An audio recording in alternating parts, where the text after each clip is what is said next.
बोलिए सच्चे दरबार की, करौली शंकर महादेव धाम की, गंगा मैया की, हर हर महादेव।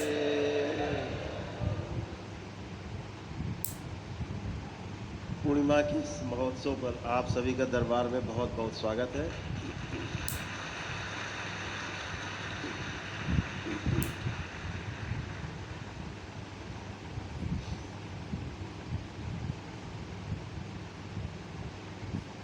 आज बहुत ही अद्भुत क्षण है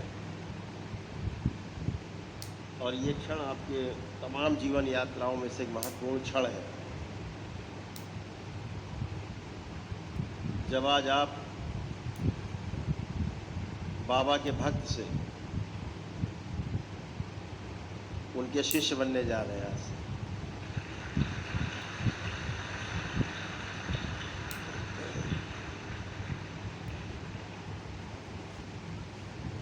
एक पूर्ण गुरु का शिष्य होना अर्थात आधी यात्रा पूरी कर लेना जैसा है।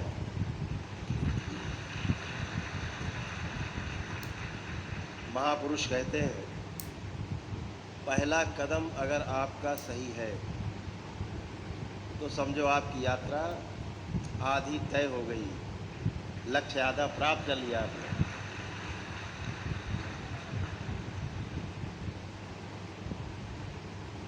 तो आज आप सभी का इस दरबार में जो दीक्षा का कार्यक्रम है, शुद्धि और सिद्धि का, वो भी संपन्न होगा। गर्मी बहुत पड़ रही है इधर, सूर्य भगवान को ज़्यादा मेहरबान हो रहे हैं। तो जितना यहाँ का मनुष्य मेहरबान हो रहा है प्रकृति के ऊपर, उतनी ही प्रकृति मेहरबान हो रही है पुरुष, महिलाओं, बच्चों, सबके ऊपर, मनुष्य के ऊपर। जितना अत्याचार प्रकृति के साथ होगा, बदले में वही मिलने वाला है जो आपने किया है। पेड़ काटना, पहाड़ काटना, नदियाँ रोक देना, कोयला खोद डालना, तेल निकाल डालना, नीचे से बहुत काम है जो आदमी बहुत तेज़ी से लगा हुआ है। अब तो दैत्य लग गए हैं, मशीनें हैं दैत्य की तरह।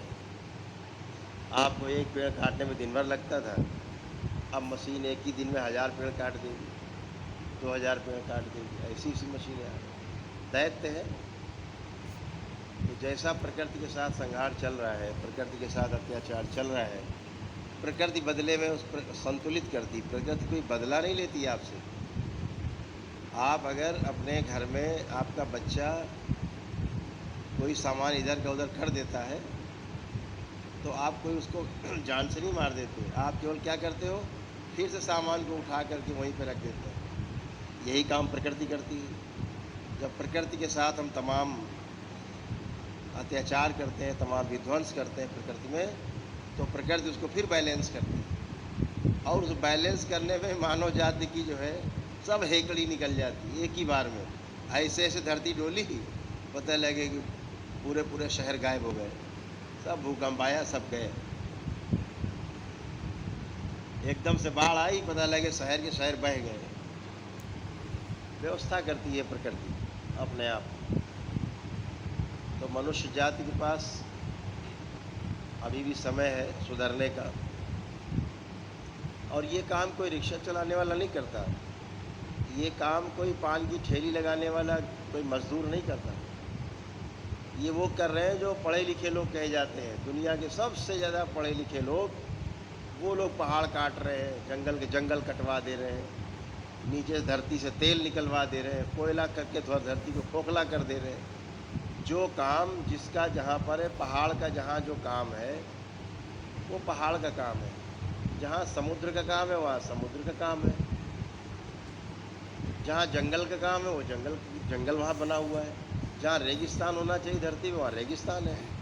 ये व्यवस्था है। लेकिन मानव जाति को तब तक चैन नहीं आता जब तक यहाँ का सामान उठा के वहाँ नहीं रख दे और वहाँ वाला यहाँ नहीं रख दे। जब तक रेतीले वाले रेगिस्तान में हरियाली न कर दे और जहाँ हरियाली वहाँ बंजर न कर दे, तब तक उसको अपनी योग्यता में विश्वास नहीं होता।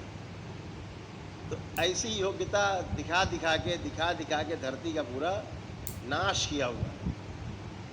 बहुत वैज्ञानिक चिंतित होते हैं, अरे पानी चला जा रहा, पानी खराब हो रहा है। इधर चिंता कर रहे हैं, उधर खराब कर रहे हैं। वातावरण पूरा खराब किया हुआ है, वायुमंडल पूरा खराब किया हुआ है। ऐसा खराब कर दिया है कि श्वास लेना भी मुश्किल हो जाए। अभी वो दिन ज़्यादा दूर नहीं, 10-5 साल रुकिए, आने वाली पीढ़ी जो है ना, कंधे में सिलेंडर बांध के चलेगी मास्क लगा के, दिखाई देगी।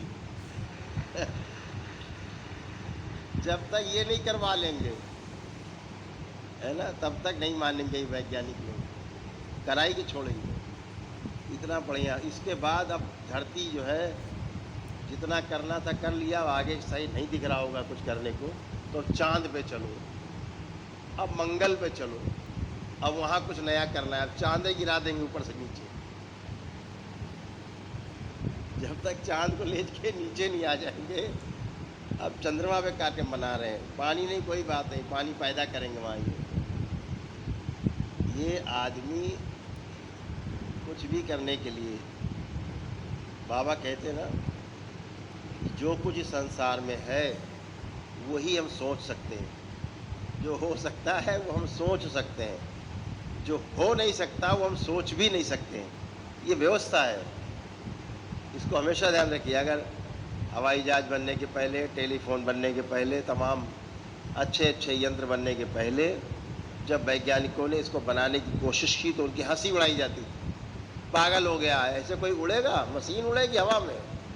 लेकिन उड़ती है, हजारों टन की मशीन हवा में उड़ती है, सबको बिठा के, और हजारों टन माल लाद के उड़ती है। तो लोग पहले हंसी उड़ाते ही हैं। तो वो जब सफल क्यों हो जाते हैं? क्योंकि अस्तित्व में है, ऐसा हो सकता था, जहाज उड़ सकता था, तो ऐसा वो सोच पाए। अगर वो उड़ नहीं सकता तो वो सोच भी नहीं पाते। ये व्यवस्था है। तो आप जो भी कल्पना करते हो, आप दरबार में जो के देखिए आपने, आप जो प्रार्थना करते हो, बाबा माँ से संकल्प करते हो, पूरा हो जाता है। पूरा होता है नहीं? तो फिर ये एक व्यवस्था है। आपने सोचा और हुआ। तो व्यवस्था में रह करके जीना सुखद है। व्यवस्था से बाहर जा करके जब हम पैर पसारते हैं तो कष्टकारी है, दुखकारी है। हम सभी को, जो हम सब लोग जिस रास्ते पर चल रहे हैं, मंत्र दीक्षा से फिर तंत्र दीक्षा की ओर आप जाएंगे आगे चल के। यहाँ बैठे तमाम लोग मंत्र दीक्षा से आगे बढ़ेंगे, तंत्र दीक्षा में जाएंगे। तंत्र का मतलब है व्यवस्था। व्यवस्था को समझने के लिए कदम उठाएंगे, अध्यात्म जगत की ओर कदम उठाएंगे। और वो अध्यात्म जगत ऐसा होगा जहाँ आपके प्रार्थना संकल्प से, आपकी ध्यान और साधना से आप स्वस्थ और मस्त बने रहेंगे।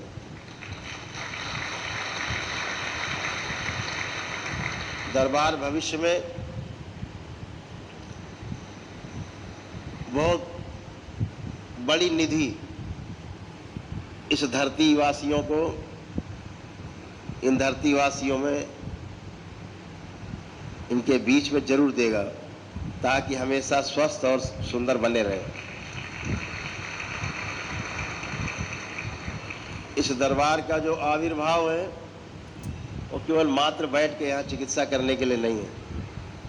आप, आपका परिवार, आपकी अगली पीढ़ियाँ, उनकी भी अगली पीढ़ियाँ, हर आने वाली अगली पीढ़ी स्वस्थ कैसे रहे, संपन्न कैसे रहे, बुद्धिमान कैसे रहे, इसके लिए प्रयास करके एकदम सॉलिड करके तब छोड़ेगा, इससे नीचे नहीं छोड़ेगा।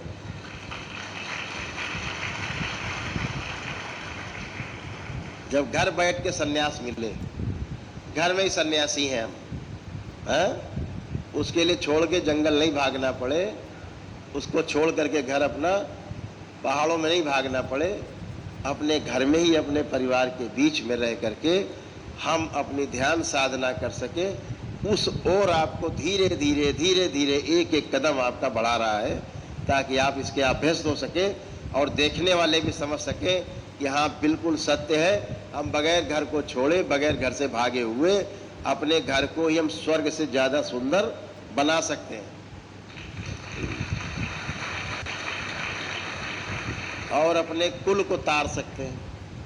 ये एक व्यवस्था बनाई जा रही, धीरे धीरे सबको दिखाया जा रहा है, बताया जा रहा है कि हम अपने घर में रह कर के ही अपने को, परिवार को स्वस्थ और सुखी रख सकते हैं।